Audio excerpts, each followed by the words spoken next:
से उन्होंने कई सारे लोगों को दीवाना भी बनाया है। तो आज की मेरी मेहमान है सूरत की जानी मानी फूड इन्फ्लुएंसर, जिसे आप सोशल मीडिया पे क्लिकिंग फूड फ्रॉम सूरत के नाम से या तो फिर माई फूड माई वे के नाम से जानते हो, उर्मी जान बेरा जी। हम बात करने वाले हैं खाने की। जंक फूड से डिसलाइक होना और फूड इन्फ्लुएंसर होना किया जंक फूड, उसके बाद मैंने बिल्कुल ही बंद कर दिया और वो लाइफ भी चली अच्छी ही थी, बुरी तो कुछ नहीं थी, ठीक है। मुझे वो टेस्ट आज भी याद है कि वहाँ से नानी जी मुझे एक समोसा लेकर खिलाती थी। ओके। जिसको क्रिस्पी फ्राई किया गया है, उसके ऊपर है सफेद मटर का एक मसाला, उसके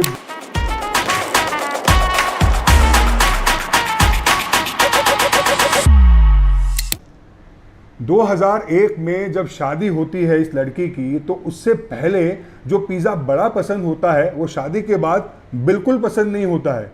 क्यों ऐसा है वो उन्हीं से जानेंगे। लेकिन इनकी असली कहानी शुरू होती है 1979 में, जब मुंबई में रहने वाले एक लैब ओनर के यहाँ पे एक लड़की का जन्म होता है। 6-7 साल अपनी मुंबई में माता पिता के साथ रहने के बाद परिवार के साथ ही वो सूरत शिफ्ट होती है। जब आज भी उन्हें पूछा जाता है कि आपकी स्कूल की क्या यादें हैं, तो बड़ी प्यारी सी मुस्कान के साथ अपनी 6 सहेलियों के साथ एक प्रकार की कोई खाने की डिश वो शेयर करती थी। वो कहानी सुनाते हुए उनके चेहरे पे बड़ी प्यारी सी मुस्कान आ जाती है। फिर साल आगे बढ़ता है, वो BA साइंस की डिग्री हासिल करती है और उसमें भी खास करके फूड और न्यूट्रिशन का उनका एक्सपर्टीज होती है। धीमे धीमे समय और आगे बढ़ता है और हमारी कहानी जहां शुरू हुई थी वो शादी का पल आता है। शादी के 3-4 साल में ही उन्हें मौका मिलता है एक लड़के की मां बनने का, और उसके बाद उनका सबसे पहला एम होता है कि मेरे लड़के को उसकी पसंद का हर खाना खिलाऊंगी, लेकिन उसमें भी न्यूट्रिशन वैल्यू मेंटेन करूंगी। लेकिन फिर दौर आता है 2017 का, जहां सोशल मीडिया से हम रूबरू होते हैं और अपने शौकिया तौर पे खाने के फोटोज वो सोशल मीडिया पे डालना शुरू करती है और उनकी बारीकियां लोगों तक शेयर करना शुरू करती है। शौकिया तौर पे शुरू की गई ये आदत कब एक प्रोफेशन में बदल जाती है उनको पता नहीं चलता है, और धीरे धीरे सूरत के हर रेस्टोरेंट, हर बड़े कैफे और हर बड़ी खाने की महफिल में वो बुलाया जाने वाला एक नाम बन जाता है। लेकिन इतने सारे कैफे, इतने सारे रेस्टोरेंट में खाने के बाद भी आज जब 2024 में उनको पूछा जाए कि ऐसा कौन सा खाना है जो आपको बिल्कुल पसंद नहीं है, तो वो 1 मिनट की भी सोच ना रखते हुए बड़े आराम से बिना झिझकते हुए कहती है मुझे जंक फूड नहीं पसंद है। और ये बात वो सिर्फ अपने तक सीमित नहीं रखती है, जितने भी दुनिया के बड़े बड़े मास्टर शेफ सूरत आते हैं वो ये मेक श्योर करती है कि उनको जंक फूड ना खिलाते हुए अपने हाथों से अपने घर में बनाया हुआ सूरती ट्रेडिशनल खाना खिलाए, और इस खाने से उन्होंने कई सारे लोगों को दीवाना भी बनाया है। तो आज की मेरी मेहमान है सूरत की जानी मानी फूड इन्फ्लुएंसर, जिसे आप सोशल मीडिया पे क्लिकिंग फूड फ्रॉम सूरत के नाम से या तो फिर माई फूड माई वे के नाम से जानते हो, उर्मी जान बेरा जी। वेलकम टू खाना इंडिया गरम गपशप show. Thank you so much. It is really good. मुझे बहुत अच्छा लग रहा है आपके साथ आज यहाँ बैठते हुए, क्योंकि हम बात करने वाले हैं खाने की। और मुझे जब आपकी कहानी सुननी थी, आपके लिए इंट्रो बनाना था, तो मेरे लिए सबसे दिक्कत की बात यह थी कि इंट्रो में क्या लूँ क्या निकालूँ, क्योंकि आपके जीवन के इतने सारे पहलू है कि मेरे लिए बहुत डिफिकल्ट था कि यार ये तो इंट्रो में जाना चाहिए, ये तो इंट्रो में जाना चाहिए, ये तो इंट्रो में जाना चाहिए।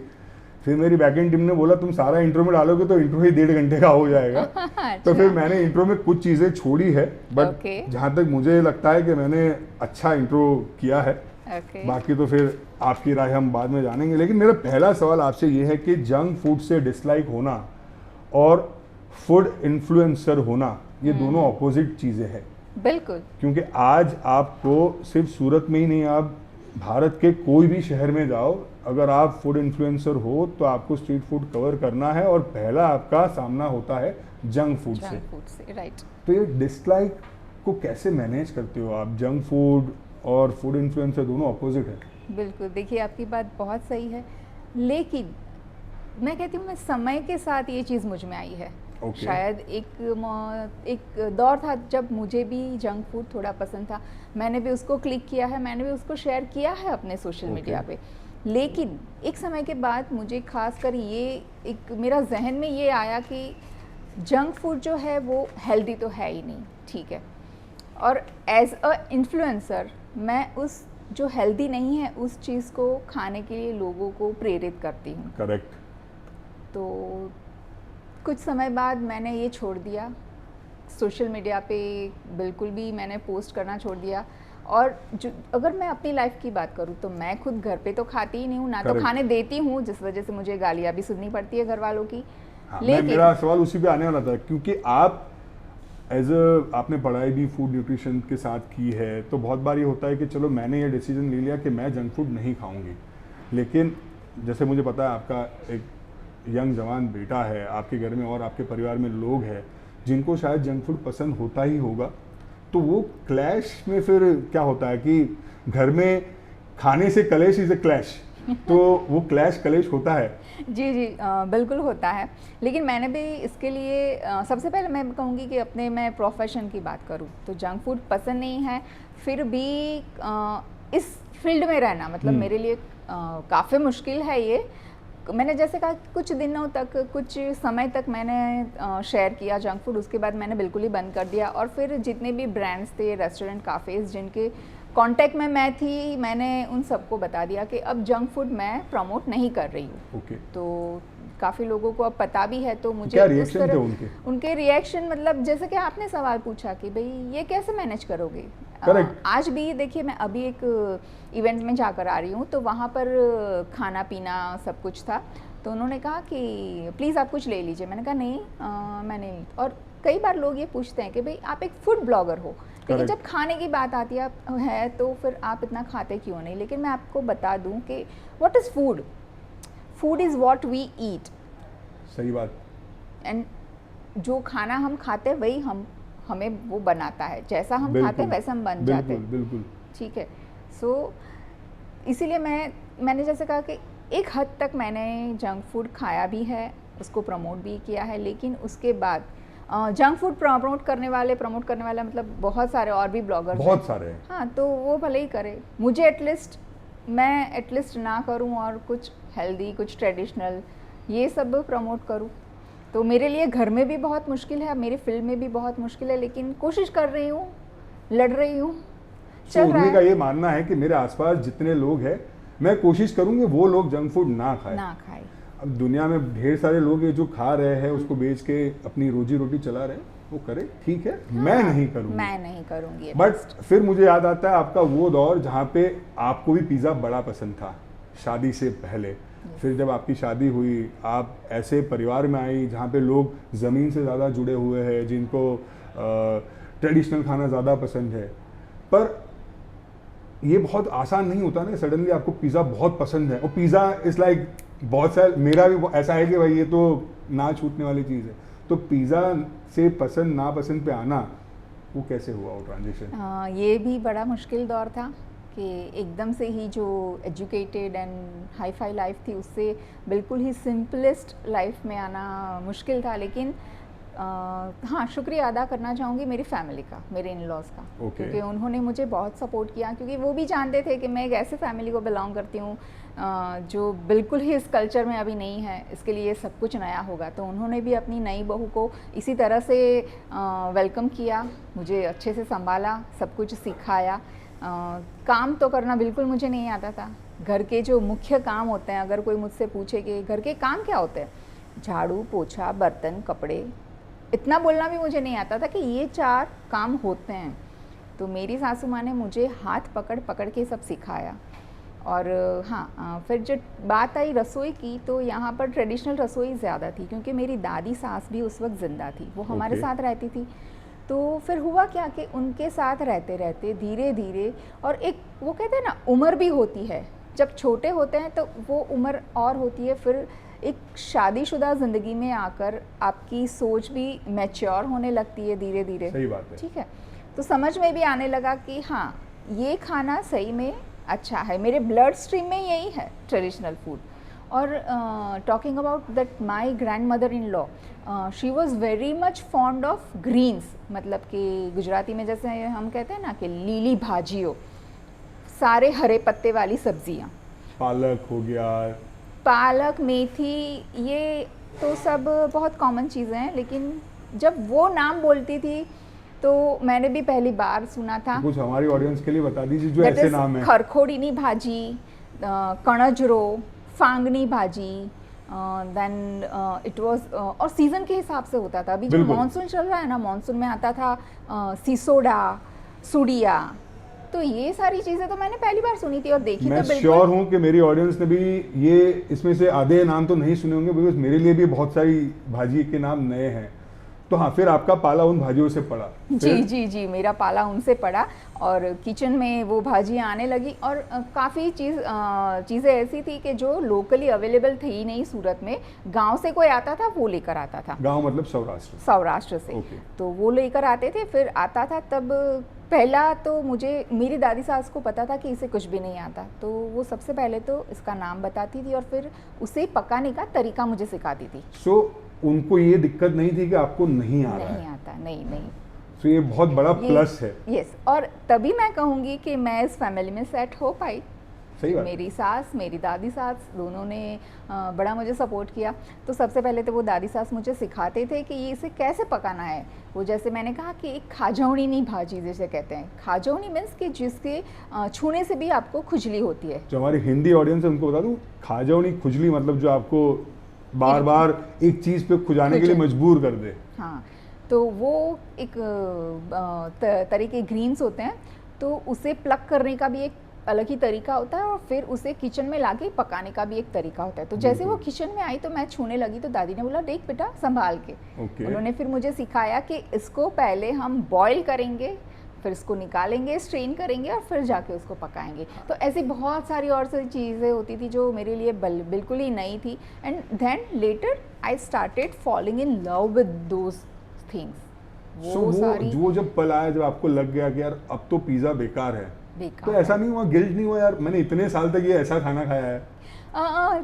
गिल्ट तो शायद इतना ज़्यादा नहीं हुआ, लेकिन खुशी इस बात की थी कि एक वो ज़िंदगी थी, एक वो दौर था। करेक्ट। तो ऊपर वाले की मेहरबानी कि मैं यहाँ तक आई, मुझे इतना अच्छा परिवार मिला, इतनी अच्छी ज़िंदगी मिली। और हाँ, एक मैं कहूँगी कि वो लाइफ भी चली अच्छी ही थी, बुरी तो कुछ नहीं थी, ठीक है। लेकिन यहाँ पर आके ये लगा कि no, this is what actually the life should be, very much down to earth, very much connected to the ecosystem, green ecosystem and like the roots, my roots. मैं जहाँ बिलोंग करती हूँ, करेक्ट, वो मेरे रूट्स। मैं ज़्यादा से ज़्यादा रूट्स में जाने लगी, जो कि मैं बहुत दूर थी।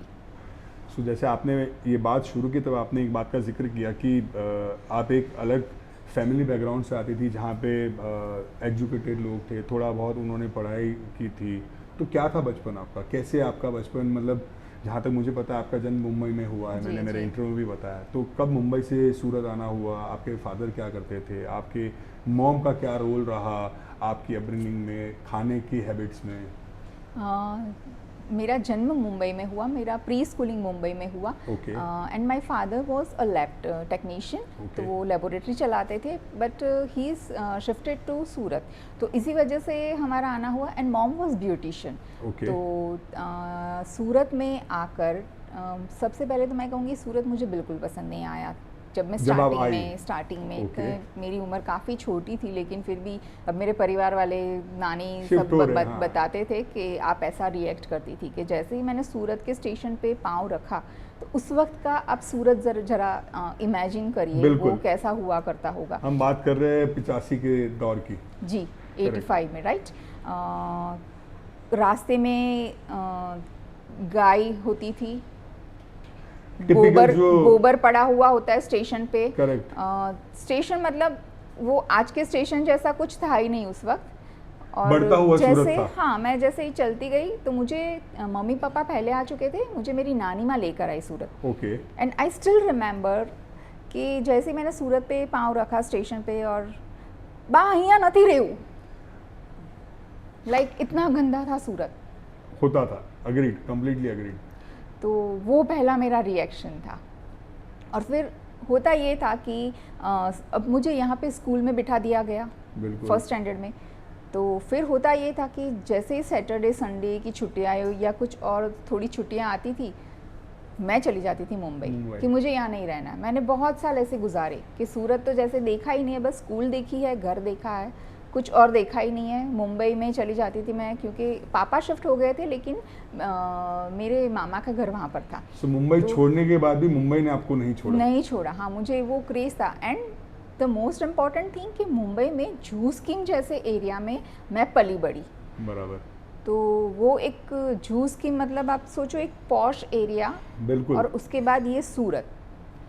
तो उस दौर में तो आई थिंक सूरत में बहुत सारे लोगों ने जुहू को सिर्फ सिनेमा के जरिए ही देखा होगा। हाँ, थोड़ा बहुत। हाँ, बस।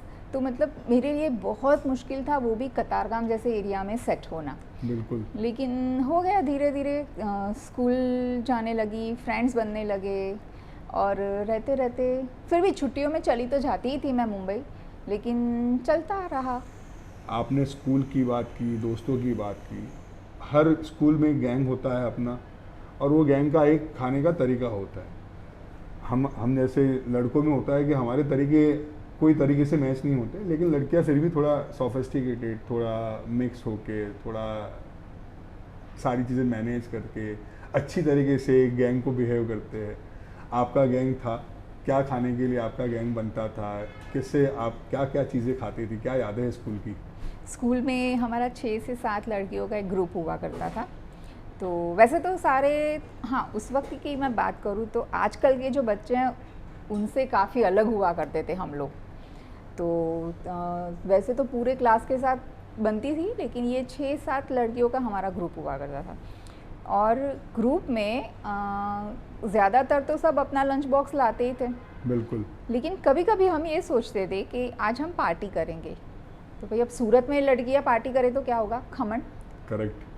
फिर उस समय की बात है कि तब हम सब सोचते थे कि हम सोल्जरी में करेंगे पार्टी। सोल्जरी मतलब Country। हर लड़की अपना पैसा निकालेगी, बिल्कुल। इकट्ठा करेंगे पैसा और कुछ खरीद के लाएंगे। उसमें खमन ही हमारा सबका बेस्ट रहता था। अब मैं रहती थी कतारगांव, वहाँ पर मेरी एक दूसरी फ्रेंड रहती थी, हम दोनों साथ में सनी पे जाया करते थे स्कूल। बिल्कुल। तो सुबह की स्कूल होती थी 7 बजे की। तो और यहाँ सूरत में ये प्लस पॉइंट है ना, हमारे खमन की शॉप्स तो 4 बजे की स्टार्ट ही हो जाती है। बिल्कुल। तो फिर हम लोग सारी लड़कियाँ मिल के 10 रुपया इकट्ठा करते थे, 10 रुपया सिर्फ। हाँ, मतलब उस जमाने का 10 रुपया मतलब आज का 200-300 रुपये तो आराम से। हाँ, 10 रुपया इकट्ठा करते थे, और फिर सुबह स्कूल जाते वक्त 10 रुपये के बिना टेम्पर किए गए, मतलब वघरेला नहीं, कोरा खमन जिसे हम बोलते हैं, सादा खमन। सादा खमन, वो 10 रुपये का हम ले लेते थे। मैं कहूँगी इतना, शायद इतना बड़ा पैकेट होता था वो 10 रुपये का। फिर जैसे ही रिसेस होती थी तो हम बेंच पे ही वो खोलते थे और खाते थे इतने प्यार से। आजकल हमें कोई खाने को बोले कि कोरा खमन, सादा खमन खाना है तो अरे नहीं, गले में लगेगा, हाँ, नीचे नहीं उतरेगा। लेकिन उस वक्त नहीं पता नहीं कैसे वो बहुत अच्छे लगते थे। सही बात और है, डट्टा, उसको डट्टा बोलते हैं। Correct correct. फिर खोल के हम खाते थे। फिर रिसेस तो सिर्फ आधे घंटे की होती थी। फिर होता ये था कि इतना सारा ख़त्म नहीं होता था, तो फिर वापस उसको हम पैक करके बैग में रख देते थे, और फिर जब छुट्टी होती थी तब वापस खोल के खाते थे। मतलब कि 10 रुपये का इतना सारा खमन उस वक्त हमें मिलता था। बट वो उस जो आपने बोला ना कि डट्टा, लेकिन वो उस वक्त का बेस्ट खमन था। बेस्ट। तब हमें वो एहसास भी नहीं था कि इसमें ऑयल नहीं है या इसमें तड़का नहीं है या इसके साथ हमें सेव लगेगी या चटनी लगेगी, कुछ नहीं। वो खमन आए, बस दोस्त साथ में बैठे तो फिर मज़ा आया। मज़ा। एंड फिर कभी कभी ये भी होता था, और जैसे मैंने कहा कि आजकल के जो फ्रेंड्स ग्रुप होते हैं उससे हम अलग थे। तो हम, मेरे ग्रुप में कोई लड़का नहीं था, लड़कों का अपना ग्रुप हुआ करता था। तो कभी कभी ये होता था कि कोई लड़का देख लिया कि अरे वाह आज खमन छे तुम्हारे, तो हाँ आ जाओ ना, तुम भी आ जाओ। करेक्ट। तो कभी कभी लड़के भी ज्वाइन हो जाते बिल्कुल। थे, तो बड़ा मजा आता। आज वैसा नहीं है, आज तो जिसने पैसा दिया वही खाएगा। और आज की जिंदगी, मतलब आज की जनरेशन, पूरी सोच ही अलग है। बिल्कुल अलग है। तो आपने कहा आपकी 6-7 सहेलियाँ थी, आप अभी भी उनके साथ हो टच में? हाँ, कुछ सहेलियों के साथ अभी भी टच में। उनके नाम लेना चाहोगे आप? जी, जो मेरे साथ यहाँ से आती थी वो थी सपना, जो मेरे घर से आती थी मेरे साथ। फिर पूर्वी, जो मुझे आज भी मुझे मिलती रहती है। देन वर्षिका, देन काश्मीरा, वो भी मुझे मिलती रहती है। इसका नाम भूल जाओगे तो उसको बुरा लगेगा। नहीं, और भी बहुत सारी थी। वन वॉज फेमिना, और हेतल एंड पायल और बहुत सारी हैं। निकिता करके एक लड़की हुआ करती थी। So like there are number of girls. लेकिन सी हम लड़कियों का कैसा होता है पता है कि हम अपने अपनी पढ़ाई पूरी करने के बाद हमारी शादियां हो जाती है, ठीक, तो हम हर अलग अलग घर में जाते हैं। तो एक वो आज के ज़माने की बात करूँ तो आज लड़कियों को ऐसा नहीं है। हर किसी के पास फ़ोन है, लेकिन उस वक्त जब टेलीफोन हुआ करते थे तो एक बार स्कूल छूट गया फिर मुश्किल। हाँ, फिर वो और शायद वो भी था ना कि हर किसी घर में फ़ोन था भी नहीं। मेरे खुद के घर पे नहीं था काफ़ी सालों तक। पड़ोस वाले, हाँ, हमारे सामने कोठारी फैमिली रहा करता था, तो उनके यहाँ मेरे सारे फ़ोन कॉल्स आते थे। और वो एक दौर ही ऐसा था ना कि किसी के पास मोबाइल नहीं था, तो मतलब कोई ऐसी बातें होती नहीं थी कि वो अचानक से हो जाए। बिल्कुल, सब कुछ प्लान हुआ, हाँ, सब कुछ वेल प्लान्ड हुआ करता था। तो कभी कभी कुछ होता था, वो हेतल मुझे फ़ोन करती थी, पूर्वी मुझे फ़ोन करती थी, तो वो सामने वाली जो आंटी है उसका नंबर मैंने दे रखा था, बुला के तो रखो, मैं वापस फ़ोन हाँ, करती हूँ। हाँ, ये होता था।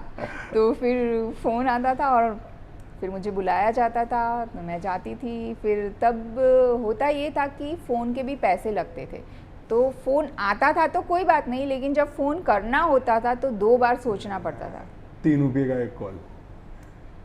बिकॉज मुझे इसलिए पता है, मुझे बहुत अच्छी तरीके से याद है कि मेरे बचपन में मेरे घर में फ़ोन था, तो वो पूरा जो मोहल्ला होता है ना उसमें हम लोग थोड़ा रुतबे से चलते थे। मेरे घर में फ़ोन है, तो जिस किसी का फ़ोन आना है वो भी हमारे साथ थोड़ा अदब से बात करेंगे, जिसको फ़ोन करना है वो भी अदब से बात करेंगे। और मुझे याद है हमने हमारा वो ओरिजिनल जो फ़ोन आता है जिसमें ऐसे घुमा के आप बात करते हो, नॉट दैट बटन वाला, वो हाँ, जो सर्कल घुमाने वाला जो फ़ोन, वो फ़ोन था। और उसमें भी ऐसा हमने एक छोटा सा बोर्ड लगा के रखा था, फ़ोन करवाना 3 रुपया लाख राइट, तो ताकि क्या वो मांगने में शर्म भी ना आए और बंदा खुद रख के चला जाए। सही बात है, क्योंकि रिश्ते रहना तो एक ही मोहल्ले में, तो रिश्ते बिगाड़ने नहीं है किसी से। नहीं है, आपकी बात बिल्कुल सही है। मैंने ऐसा बहुत जगहों पर देखा है, और घर से पापा भी हमेशा सिखाते थे कि वैसे जैसे मैंने कहा कि वेल प्लान्ड होता था, तो कभी कभी ये होता था कि फ़ोन करना पड़ेगा। तो पापा ने हमेशा सिखा रखा था कि अगर फ़ोन करने जा रहे हो 2 रुपये लेकर जाना। उस वक्त 2 रुपये के सिस्टम थी, मैं जब 10th स्टैंडर्ड में थी तो 2 रुपये लेकर जाना और किसी को बोलना मत, लेकिन फ़ोन के पास रख देना। तो बोलेगी तो आंटी मना ही करेगी कि नहीं बेटा मत रखो, लेकिन तू रख कर आना। बिल्कुल। तो वो सिस्टम थी। आपने बोला कि मुंबई ने आपको छोड़ा नहीं और आपने भी मुंबई को छोड़ा नहीं, तो जैसे सूरत के स्कूल टाइम की ये यादें थी, बॉम्बे आप ऑब्वियसली मामा के घर का जिक्र हुआ है, मामा के घर या मुंबई के खाने की क्या यादें हैं? वहाँ की भी बहुत सारी यादें हैं मुझे। मेरे जो नाना जी थे वो खाने के बड़े शौकीन थे, तो वो जहाँ पर रहते थे तो उनका एक पाला हुआ बंदा हुआ करता था कि जो हर हफ्ते आता था। सारे जो स्नैक्स होते हैं ना, स्नैक्स मतलब हमारे वो ट्रेडिशनल स्नैक्स जो चिवड़ा वगैरह कहते हैं ना, हाँ, जो आज के ज़माने में अनहेल्दी माने जाते हैं, हाँ, वो सारे मतलब सारी की सारी फरसान चीज़ें हैं, ठीक है। तो उनका एक बंदा था कि जिसको हर हफ्ते आना है, तो हर हफ्ते वो बंदा आता था, बेल बजाता था और हमें पता रहता था। वो नाना जी कहते चल दरवाज़ा खोल, वो नाश्ता वाला आया है, बोल तुझे क्या खाना है ले ले। फिर वो आता था, उसके पास एक एल्यूमिनियम की पेटी हुआ करती थी, बिल्कुल। फिर वो दरवाजे पे ही वो खोल के बैठ जाता था, बोलो आज क्या दूँ, और उसे पता है कि सेठ को आज इतना ही पसंद है, तो वो सब चीज़ें तो वो दे देता है। फिर मैं खड़ी रहती थी तो मुझे पूछता था बेटा आपको आज क्या चाहिए, एक्स्ट्रा सेलिंग। हाँ, फिर वो मुझे मगमोट वाला जो चिवड़ा होता था वो अच्छा लगता था, फिर मैं वो निकालवाती थी उससे। तो मतलब ये एक याद है। और दूसरा कि जैसे मैंने कहा नाना जी बड़े शौकीन थे, even mama was also very good, like उनको बाहर का खाना जो होता था उसमें सैंडविचेस बहुत पसंद थे, तो मेरे मामा कभी कभार सैंडविचेस लेकर आते थे। बॉम्बे ग्रिल सैंडविच, बॉम्बे वो ग्रिल वाली नहीं, वो सादी बिल्कुल प्लेन सैंडविच हमारी होती थी। तब तो इतना चीज़ भी नहीं था, तो प्लेन वेजिटेबल्स वाली ही आती थी, या फिर आलू का मसाला हो गया, चीज़ तो बड़ा ही रेयर हुआ करता था।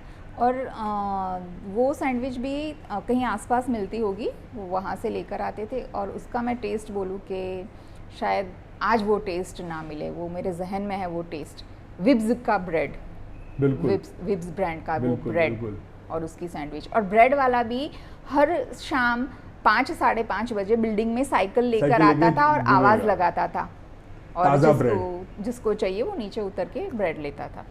तो ये है। और एक दूसरा कि जू स्कीम से जू बीच का रास्ता पास ही है, तो मतलब जब उस रास्ते पर चलते हुए हम लोग जाते थे, मेरी नानी मुझे हर शाम बीच पे ले जाती थी। ओके। तो बीच पे जाते वक्त जो वो रास्ता है उसमें पहले आता है धर्मेंद्र, एक्टर धर्मेंद्र जी का घर। जी जी। और फिर उसके बाद आता है अमिताभ जी का घर, पुराना तो पहला वाला घर। पहला वाला। तो जैसे ही हम जाते थे हमेशा नानी जी मुझे, देखो ये वो मूवी तुमने देखी थी ना, वो एक्टर वो यहाँ रहता है, उसका नाम धर्मेंद्र है। हाँ। और फिर वो अमिताभ जी के प्रतीक्षा बंगलो जो पहला वाला। फिर अमिताभ जी को तो काफ़ी बार देखा भी है कि वो वहाँ से हमारा रोज़ ही गुजरना होता है, तो वो निकल देते अपने गाड़ी में। तो और उस टाइम पे आई थिंक उतना सिक्योरिटी भी नहीं हुआ करता, नहीं, कुछ नहीं, लोग होते ही नहीं थे उतने। नहीं थे, कुछ नहीं। उनके कुछ फैंस कभी कभी हुआ करते थे, लेकिन वो आज की तरह के जैसे गार्ड्स रखने पड़े और सबको मना करना पड़े, वैसा वो नहीं इतना ज़्यादा उस वक्त नहीं हुआ करता था।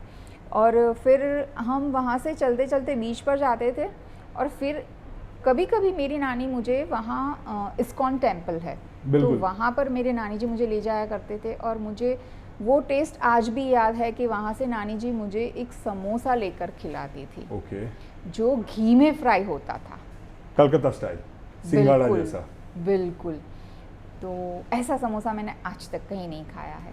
नहीं, मुझे नहीं पता, हाँ मुझे नहीं पता अभी इस्कॉन टेम्पल्स में वो समोसा ऐसे वो बेच भी रहे हैं आज के नहीं, मुझे नहीं पता, क्योंकि अब तो मैं इतना विजिट नहीं करती हूँ। लेकिन वो एक मेरी याद है, मुझे बहुत अच्छा लगता था उसका टेस्ट। मुझे घी पहले से ही पसंद है, तो मतलब घी में तला हुआ उसका टेस्ट अफलातून था। सूरत में आपका कॉलेज आगे बढ़ा, कॉलेज में आए, कॉलेज में क्या क्या खाते थे आप अपने दोस्तों के साथ? कॉलेज में तो तब तक आई थिंक पिज़्ज़ा से रूबरू हो गए होंगे। हाँ, पिज़्ज़ा से तो बचपन में ही पिज़्ज़ा के लिए मैं एक बात बताऊं कि जैसे मैंने कहा कि मुझे शादी से पहले पिज़्ज़ा पसंद था, तो मेरे कज़न्स को भी सबको पता था। तो हमारे सूरत में 8वां लाइन्स पे ब्रांटो, मेरा पहला पिज़्ज़ा वहीं का है। बस, तो वैसे मेरा पहला तो वहीं का नहीं है, मेरा पहला है क्रेजी बाइट का, सूरत में ही। हाँ, क्रेजी बाइट मैं कहूँगी तब क्रेजी बाइट के साथ 2-3 बंगले थे, तो वहाँ से एक बंगले में मेरा एक कज़िन ब्रदर रहता था। ओके। तो वहाँ पर जब हम उसके घर जाते थे, तो वो घर ले जाने के लिए कुछ ना कुछ ऑर्डर कर देते थे। बिल्कुल बिल्कुल, बगल में ही था क्रेजी बाइट, पार्सल दे तो हाँ, तो क्रेजी बाइट से एक बार पिज़्ज़ा ऑर्डर किया, वो भी पाइनएप्पल पिज़्ज़ा।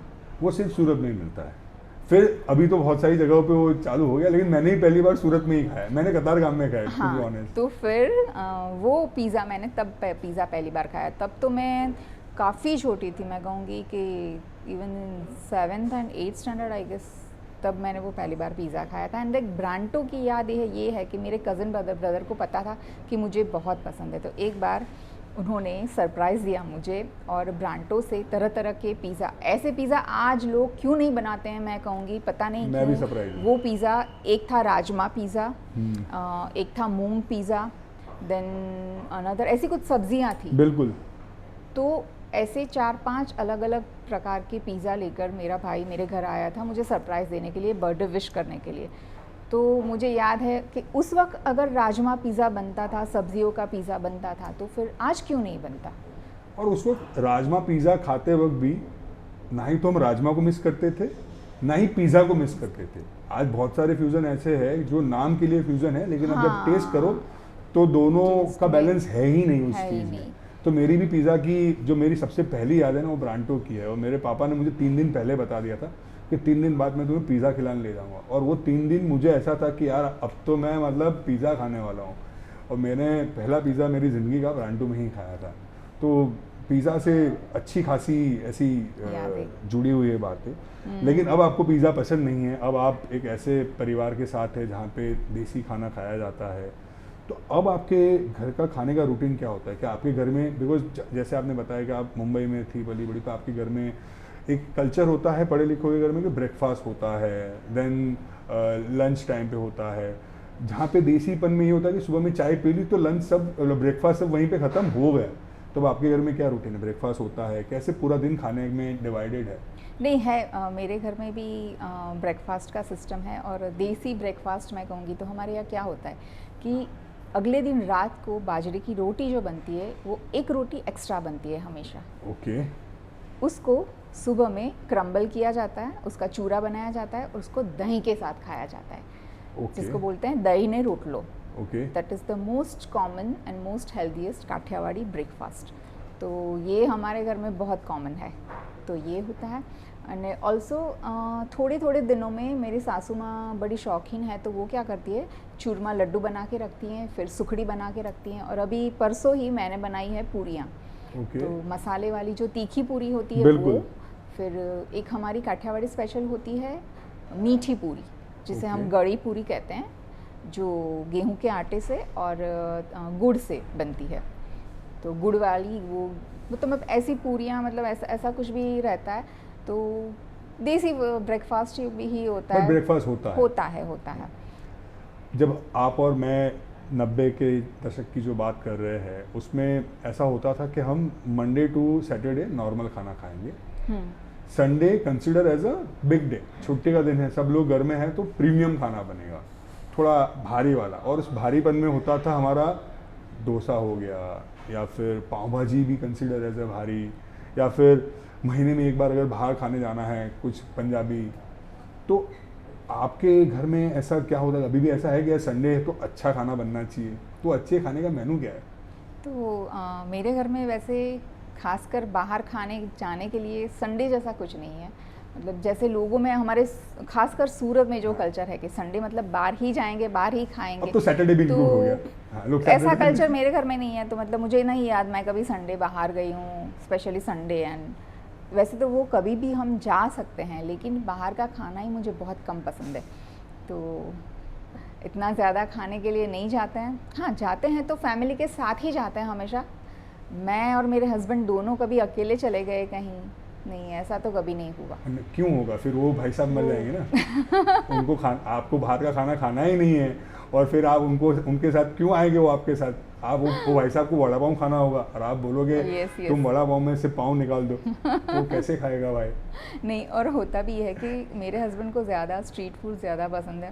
वो कहते हैं हम हमेशा ऑपोजिट होते हैं। तो जैसा जितना मुझे हेल्दी खाना पसंद है, उतना ही ज़्यादा street food and junk food मेरे हस्बैंड को पसंद है। तो कभी कभी हमारी लड़ाई होती है, तो वो कहते हैं हाँ हूँ तो नक्का मुझ मानस हूँ, तो कचरो ज खाऊँ छूँ। तो वो and you simply agreed ना? Yes, I agree. कि हाँ તમે કચરો જ ખાવ છો, તમને એ જ ભાવે છે। बट अगर आपके बेटे का बर्थडे है, या आपकी एनिवर्सरी है, या घर में और किसी का जन्मदिन है, तो होता है घर में कुछ आज अच्छा बनेगा, तो घर में अच्छा क्या बनता है? अरे अगर मैं ये बताऊंगी आपको तो आपको यकीन नहीं होगा। हमारे घर में मेरे बेटे का बर्थडे हो या मेरे हस्बैंड का बर्थडे, यार कोई भी अच्छा दिन है, तो अगर पूछने जाओ, अच्छा दिन नहीं, नॉर्मली भी अगर मेरे हस्बैंड को मैं पूछने जाऊँ और मेरे बेटे को मैं पूछने जाऊँ कि बेटा क्या बनाऊँ, दाल रोटलो। That is our Kathiawadi common meal. उड़द की दाल होती है जिसको सिर्फ नमक और हल्दी डाल के उबाला जाता है। ओके। बाजरे की रोटी होती है, और जब हम खाने बैठते हैं तब उस दाल में ऊपर से लहसुन वाली मिर्ची, मतलब कि लहसुन और मिर्ची, तड़का नहीं लगता है, सिर्फ साबुत कच्चा मिर्ची। ओके। कच्ची मिर्च और लहसुन को एक साथ पीस दिया जाता है। तो पहले उसको डाला जाता है, फिर ऊपर से कच्चा सींग तेल, हमारे यहाँ सींग तेल मूंगफली का जो, तो वो तेल डाला जाता है। और वो हमारे लिए दुनिया का सबसे बेहतरीन खाना है। मतलब कुछ भी अगर हमें सेलिब्रेट करना है तो बिना दाल रोटलो हम नहीं। और कभी कभी उसके साथ हो जाता है चूरमा लड्डू हो जाता है। दाल रोटलो जो है उसके साथ कॉम्बिनेशन में कभी कभी चूरमा लड्डू जाता है, और कभी कभी लापसी भी बन जाती है। तो मतलब ये हमारा मिल होता है। वैसे हम सबको माँ के हाथ का खाना बड़ा पसंद होता है, और हम कितना भी लगे, हमारे हिसाब से हमारी माँ सबसे बेस्ट खाना बनाती है। तो माँ के हाथ के खाने की क्या याद है? कौन सा ऐसा डिश है यार, ये तो माँ जैसा मैं आज भी नहीं बना पा रही हूँ? वैसे तो बहुत सारी डिशेज़ है मेरे लिए। मैं कहूँगी मेरे लिए जो खाने का प्रेम है, जो फूड लव है, वो शुरू ही मेरी माँ की वजह से हुआ था। क्योंकि जब छोटे होते तो देखा था माँ को किचन में काम करते हुए, ठीक है, तो और माँ अच्छा खाना बनाती थी। माँ पली बड़ी थी मुंबई में, एक पॉश एरिया में, तो उनको खाना भी हर तरह का बनाना आता था। कि जो उस वक्त शायद और किसी के घर में नहीं बनता था, मेरे घर में। और पापा वॉज इन मेडिकल फील्ड ना, तो पापा का हमेशा ये रहता था कि हम बाहर का ज़्यादा नहीं खाएंगे, ज़्यादा घर का ही खाएंगे। तो मम्मी हमेशा वो सारी चीज़ें घर पर ही बना के खिलाती थी। तो मेरी मम्मी मलाई कोफ्ता बड़ा अच्छा बनाती थी, एंड पानी पूरी, सैंडविचेस और बहुत सारी, मतलब पाव भाजी, ये सारी चीज़ें उस वक्त हमारे घर में ही बनती थी। और कभी कभी घर में बनती थी तो क्या होता है पता है, हम पड़ोसियों के घर भी भेजते हैं। तो जब मम्मी जी भेजती थी तो अब लोगों को पता चलता था, अरे ये क्या है, इसको क्या कहते हैं। मतलब लोगों को तब उस वक्त पता भी नहीं था, ऐसी ऐसी डिशेस मम्मी तब भी घर पे बनाती थी। तो मतलब मेरा जो फूड लव है वो कभी, मैं कहूँगी कि मम्मी को देख के ही थोड़ा थोड़ा स्टार्ट हुआ। तो वहाँ से बहुत सारे इंस्पिरेशन मुझे मिलते रहते हैं। और आज भी मैं कहूँगी जो मेरी मम्मी का हाथ का सीधा सादा सा भी कोई मेरा गुजराती फूड है, कोई भी सब्ज़ी है, मैं उनके जितना अच्छा मैं नहीं बना पाती। कुछ भी है मैं नहीं बना पाती। माँ के घर से जब ससुराल गई, पहली डिश कौन सी बनाई थी ससुराल में?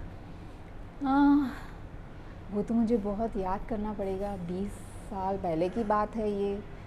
I really don't remember. हाँ, लेकिन हमारे यहाँ ट्रेडिशन है कि नई बहू को हमेशा पहले एक मुहूर्त दिखा जाता है कि कौन सा मुहूर्त अच्छा है, और उस मुहूर्त में रसोई घर में एंटर किया जाता है। तब उसके हाथ की भाखरी बनाई, बहुत सारी या तो बाजरे का रोटा होता है, हलवा बनाना होता है, तो वैसे ही तो या तो हमारे यहाँ बाजरे का जो रोटला हम बनाते हैं, या तो बहू वो सबसे पहले बनाती है। और रोटला नहीं, मुझे रोटला उस वक्त बनाना आता नहीं था इतना अच्छा। वैसे मुझे मम्मी ने सिखा के भेजा तो था, लेकिन इतना परफेक्ट मुझसे नहीं बनता था। रोटला बनाना इज एन आर्ट, क्योंकि उसको हम हाथ के बीच ऐसे टैपिंग करके बनाते हैं। बिल्कुल। तो ये थोड़ा मुश्किल होता है। तो उस वक्त मेरे पास इतनी वो स्किल नहीं थी एकदम अच्छा रोटला बनाने की। और मेरी सासू माँ ये जानती थी, इसलिए उन्होंने सामने से बोला कि बेटा तू भाखरी बना दे। तो आइदर बाजरानो रोटलो और भाखरी, दोनों में से कोई एक चीज़ अच्छे मुहूर्त में पहले बहू से बनवाई जाती थी। सो बस वो मैंने बनाई है। उसके बाद तो फिर रूटीन शुरू हो गया होगा। फिर रूटीन में मैंने क्या पकाया होगा याद नहीं है मुझे, लेकिन लोगों ने खा लिया। Oh yes. और हाँ, जैसे कि मैंने कहा कि मुझे खाना पकाना भी बहुत अच्छा लगता था। तो मैं होम साइंस में थी, तो मैं भी सारी नई नई चीज़ें बनाती थी। लेकिन आप जितने भी, मैं कहूँगी आपको एक्सपीरियंस हो, आप जितने भी बड़े एक्सपर्ट हो, लेकिन कभी कभी तो ये होता है ना कि कुछ चीज़ें आपसे अच्छी नहीं बनती। बिल्कुल। कुछ भूल हो जाती है, मिस कर सकता है शॉट। तो ऐसा कई बार हुआ है कि कुछ, एक बार तो अब गलती वो तवे की थी या मेरे बैटर की, वो मुझे नहीं पता। एक बार मुझसे डोसा बना ही नहीं था। लेकिन हाँ, एक मेरे देवर हैं, वो खाने के इतने शौकीन, उस वक्त वो कॉलेज पढ़ते थे, तो खाने के इतने शौकीन थे। और कभी भी जब गलती होती थी तो हमेशा कहते थे कोई बात नहीं, फिर भी मैं खाऊंगा, आपने बनाया मैं खाऊंगा। तो मुझे याद है, अगर कुछ गलत भी हो जाता था फिर भी वो बंदा बड़े प्यार से मेरा बना हुआ खाता था। जब मैं वो चम्मच उठा के खाती थी, अरे आऊ तो किम खवाई, लेकिन वो बंदा खा लेता था। तो मतलब एक क्या नाम है उनका? संजय भाई। संजय भाई, देखो आपने जो आपका जो सेक्रीफाइस था ना, आज वसूल हो गया। तो वो आज भी और एक ये है कि उनको पता है कि भाभी को हेल्दी फूड ही ज़्यादा पसंद है, तो वो मैदे का रिप्लेसमेंट हमेशा करती हैं गेहूं के आटे से। बिल्कुल। तो अब तो वो भी पहचानने लगे हैं। कुछ मैंने जंक फूड कुछ बनाया है घर पे, कभी कभी उनको खुश करने के लिए तो भी पूछ लेते हैं, घऊनो लोट छे ने, मैंदो नथी ने। पता चल गया है कि हेल्दी खाना ही मिलेगा। हाँ। अगर आपको उर्वी के हाथ का खाना खाना है तो हेल्दी खाना ही खाना पड़ेगा। और लेकिन नहीं, जब नहीं आता था, नहीं अच्छा बनता था, तब भी वो बड़े प्यार से खाते थे, आज भी बड़े प्यार से खाते हैं। सो उर्वी जी, जैसे मैंने आपको बताया था कि हम जहाँ बैठे हैं करीवर्स में, इनकी स्पेशलिटी है कि ये आपको भारत के हर कोने का खाना यहीं पे सूरत में आपको सर्व करते हैं। Okay. तो जैसे आपकी पर्सनालिटी है और जैसे आप ज़मीन से जुड़े हुए खाने के साथ जुड़े हुए हो, तो हमने भी कुछ उसी प्रकार का मेनू आपके लिए डिसाइड किया है, जिसमें हमने आपके लिए सबसे पहले मंगवाया है अखरोटी दही कबाब। फिर हमारे पास जयपुरी मसाला पराठा, उसके साथ खाने के लिए है ग्रीन गुजरात मिक्स वेज, साथ में ये उनकी बड़ी ही मशहूर, जो मेरी पसंदीदा है, मैं आप मुझे बोलोगे उतनी बार यहाँ आके खाना खा सकता हूँ, दैट इज़ उनकी भट्टी दाल मखनी। और साथ में हमारे साथ है बटर नान, और ये दो प्यारे से दिखने वाले मॉकटेल। तो हम खाना तो शुरू करेंगे, लेकिन खाने से पहले मेरे पास आपके लिए एक छोटा सा गेम है। गेम बड़ा सिंपल है, मैं आपको एक डिस्क्रिप्शन दूंगा, आपको बताना है ये कौन सी खाने की डिश का डिस्क्रिप्शन है।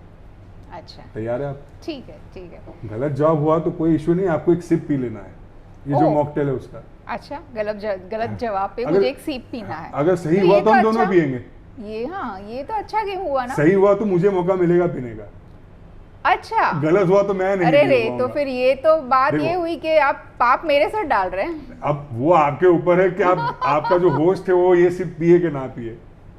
अच्छा ठीक है, ठीक है। चलिए चलिए। तो पहला जो मेरा डिस्क्रिप्शन है वो ऐसा है, दिखने में चांद जैसी सफेद, चीनी की चाशनी में डूबी हुई, और ये एक ऐसी डिश है जिसको पहली बार कहाँ बनाया गया था उस वजह से भारत के 2 स्टेट कोर्ट तक पहुंच गए थे। अच्छा रसगुल्ला। बिल्कुल सही। चलिए आप भी लीजिए, मैं भी लेता हूँ। ओह, चलिए अच्छा हुआ आपका सवाल इतना ज़्यादा हार्ड नहीं था। अभी आगे बाकी है। सो मेरी जो अगली डिश है जिसका डिस्क्रिप्शन मैं आपको दे रहा हूँ, ये डिश लेयर्स में है। सो मैं नीचे के लेयर से शुरू करता हूँ उसका डिस्क्रिप्शन।